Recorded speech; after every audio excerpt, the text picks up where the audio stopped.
and Jack Barron, your CBC radio hosts, and it is 1944, June 23rd, and today we will be doing a recap of all the war events. This is evacuation of Dunkirk. France finally surrendered after a heated evacuation of Dunkirk. If you haven't been filled in yet, on June 4th, 1940, the German army seized the French port of Dunkirk, ending the evacuation that had begun 9 days earlier and had saved 338,000 Allied troops. A month later, German focus had begun speeding west, racing through the Benelux countries and storming into France. They rolled to the English Channel and split the Allied forces in two. Relentlessly, the Germans advanced toward western France, and by May 24th were ready to seize Dunkirk, home to large numbers of the British Expeditionary Force and other Allied troops.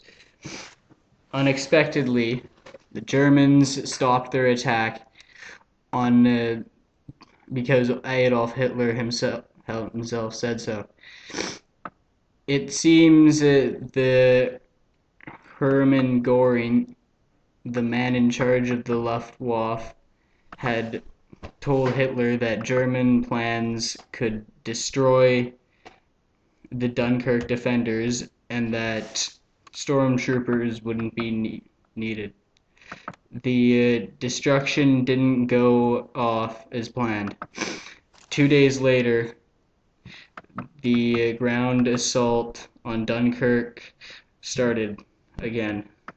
The Allies made the most of the 2 days they were given, and on May 26th, Operation Dynamo was ready to roll.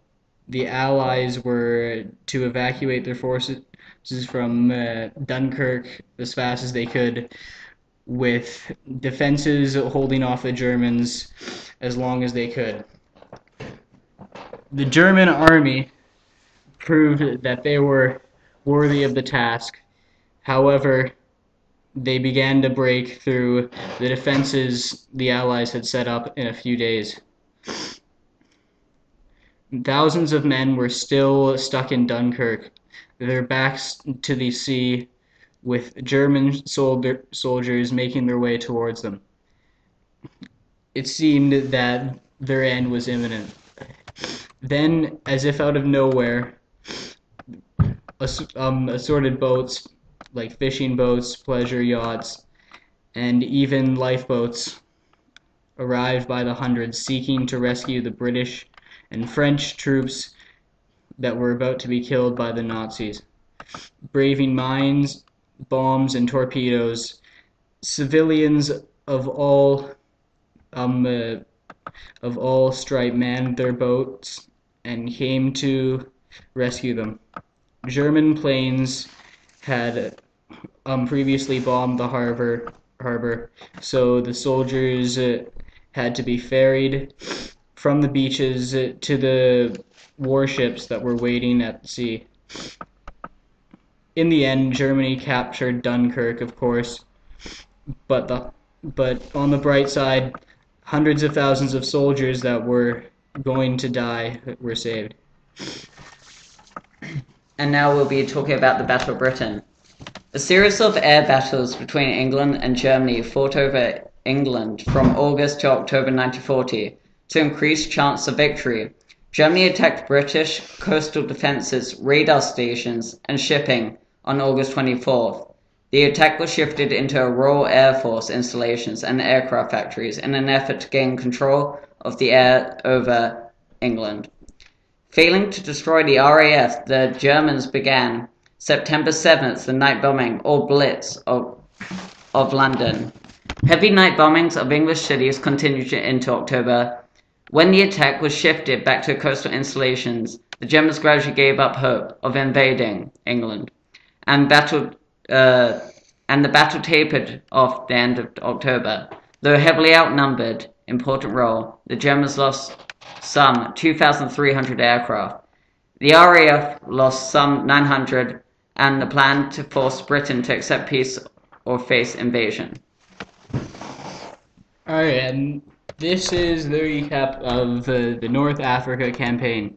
Now, after assuring his victory in France, Hitler has made his way to North Africa. We are almost sure that he was doing this only for the great amount of resources. Earlier in 1935, Germany's ally, Italy, wanted more territory in Africa and invaded Abyssinia. When they joined the Axis, the Allies responded by invading Libya. By the winter of 1940, the Allies had almost completely eradicated Italy in North Africa. The Germans came to support the Italians in their battle for Africa. For 3 years, the two sides just kept fighting, and in the end, no one came out the victor. Now on Operation Barbarossa. On June 20th, 1942, Adolf Hitler launched his great attack into the Soviet Union. He had amassed the greatest mechanized force yet, and had the best armored vehicles of all time. He used great tactics. The German Wehrmacht under Generals Manstein and Grunden crushed the Soviet armies and swept through western Russia. Operation Barbarossa ended in the winter with the German army split in 3 directions. The German army was not prepared for the winter war. Were they ready for the vicious street fights of Leningrad, Moscow, or Stalingrad? Germany eventually lost all 3 major battles. The Germans were trapped and could not call for reinforcements because the Axis armies were also fighting in North America. After suffering the loss of 300,000 soldiers, they surrendered.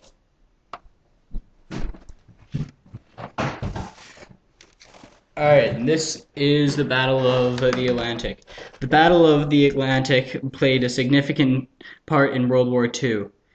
As an island, Britain needed to bring a vast amount of food and military equipment to survive their war.